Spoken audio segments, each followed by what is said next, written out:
Well, this month, September, is National Service Dog Month, a time to remember the work service animals do every day for the people in their care.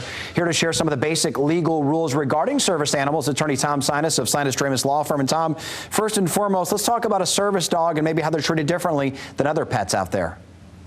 It's a great place to start, Derek. We talked earlier about the fact that this year we're celebrating the 30th anniversary of this important federal law called the Americans with Disabilities Act, which by its terms involves service dogs. And of course, every year, as you said, we celebrate National Service Dog Month. So I think the conversation regarding service dogs gets a little confusing when we also talk about emotional support animals. And it's important to remember that these are different. They're different in terms of what they are, how they're regulated, and where they can go.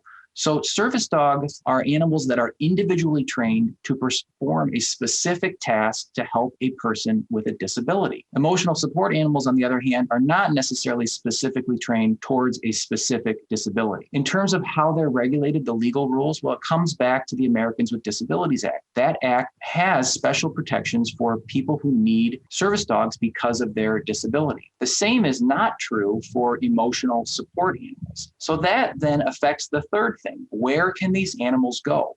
Well, the Americans with Disabilities Act essentially says that service animals are allowed to go in pretty much all public places in service of the disabled.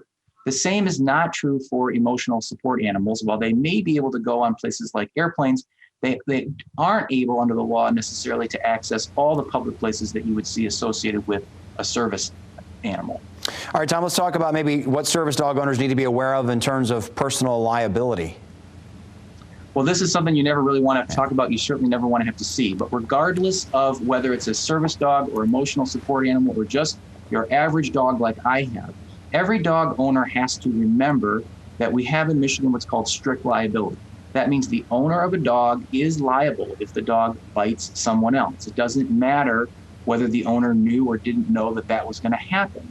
That's why we call it strict liability. So it's important for all dog owners of any kind to make sure that they've got adequate insurance that would cover the dog in the event of a dog bite, because that liability extends to everything from medical expenses to lost wages to the quality of life type things that happen when someone suffered a serious injury. And so you, of course, never want to see it happen.